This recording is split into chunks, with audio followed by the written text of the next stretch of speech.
Hi everyone, we've made it through till Friday, so I hope you've all had an okay week. Sorry, I'm still a wee bit sniffly. This cold just won't quite budge. I think it's doing its rounds. But thank you everyone from the bottom of my heart for taking the time to check out my videos this week, and for those who've liked and shared and commented and everything, because it's been really helpful. And I really hope that you guys have found bits and pieces of it useful, whether that is because you found out more about myself and my experience and whether I would be the therapist for you or somebody you care about, but also that it may have given you more of an idea of, when you hear the terminology clinical psychologist, give you an idea what that is. So today I was going to go on to talk about, I suppose, the last 8 years since I've qualified.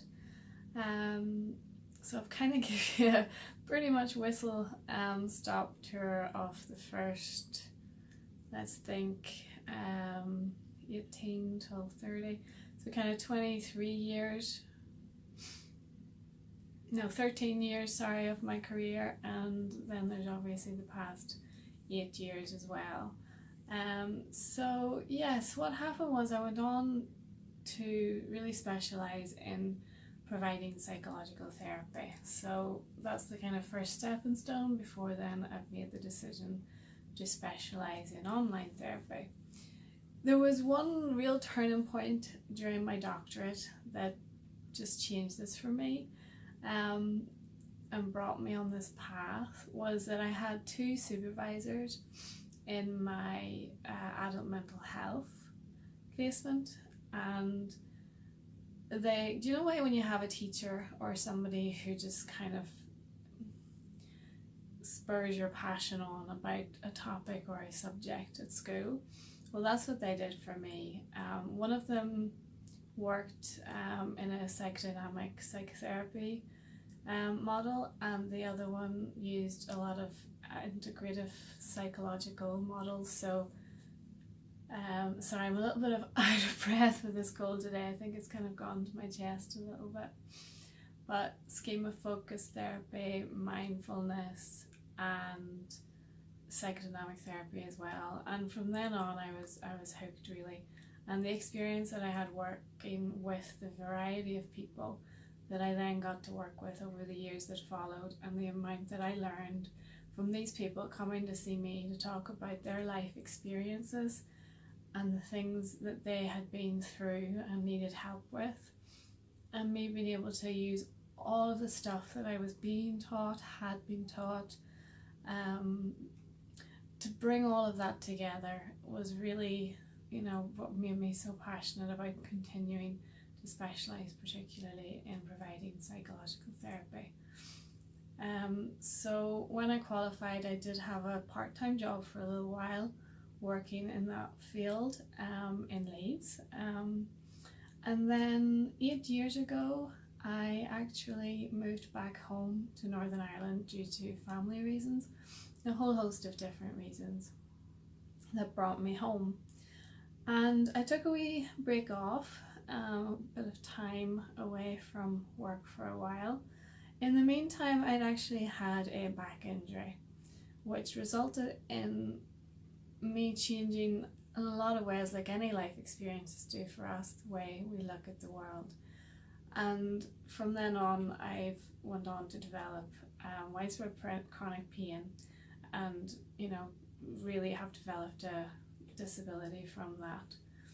The reason I'm sharing that right now is because it's something I've really debated with myself. How do I talk about this? And the thing is, if I don't, I feel like I am doing a disservice to not only myself but everybody else out there who is going through whatever different experiences they have in their lives, by continuing this idea that we have to hide these things, or that by having them it somehow means that we're less valuable. So really that was one of the reasons that I really wanted to bring it forward, but also to explain why I went on to specialise in online therapy. Because really after coming home, I did a variety of work here. I set up Let's Talk in Eye Psychology Service, again just on a part-time basis, and I also did some work for the Victims and Survivors Service. And after a while I took another break from work for a while for my own self-care, and I have spent the last couple of years really getting to know and connecting online and doing a lot of patient advocacy work so that I can become more aware of what needs people have. You know, because when it comes to providing mental health care for individuals or for society, this isn't just about what treatments we develop as clinical psychologists, what evidence, base we develop, how we develop our expertise. It's how do we help people in the first place. And obviously, one part of that's money, and as much as I would prefer it to be otherwise, I do have to charge for my services, and I understand that the NHS is hugely under a lot of pressure right now. But there are a whole host of other barriers to people being able to access therapy. And one of the things that online therapy does is it enables you to access therapy in the same way that you would do in person, but in a whole range of variety of means, which is really suitable for lots of different people. And not just people who might have a variety of different types of physical disabilities, people who perhaps from an emotional point of view aren't quite ready to, sit down across from somebody and tell them what's going on for them. Or maybe somebody who would rather write an email than, stand across the room for you and talk.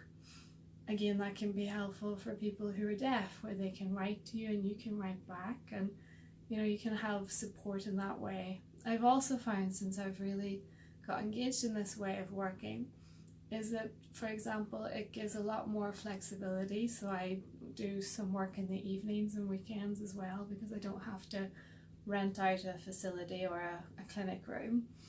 And it means that it leaves it more accessible for parents, for people who are doing all sorts of hours work-wise. It takes away that time of travelling, and it also means that I can leave my services a bit cheaper, because I don't have the same amount of overheads as you would have when you have a clinic room on a main street and all of that kind of thing. So, and the good thing is there's been a lot of research done on it to make sure that online therapy is an effective treatment, and the research so far is showing really good results. And personally, with the clients that I've had over, even like before I kind of took the break for the past 2 years, I did have some clients online. Was always very positive in terms of, to begin with, perhaps if that wasn't what they were initially expecting or looking for, they might have felt a bit kind of unsure, but once people got into the swing of the way of working, it was actually quite positive. So that's kind of where it's left me to now, and I want to continue to leave the kind of door open, so to speak, so that I can learn from everybody else. Like I said in the first video I did, one of my favourite books was called Learning from the Patient, and the fact of the matter is that none of us can really think about all the different needs that somebody has in terms of being able to access services easier, and what would make that kind of something where people can feel like they can reach out and ask for the help that they need. So one of the things that's really important to me is to continue listening to the people that want to come and see me, or the people who just want to put input into how to develop a service that's going to be as best as it can be.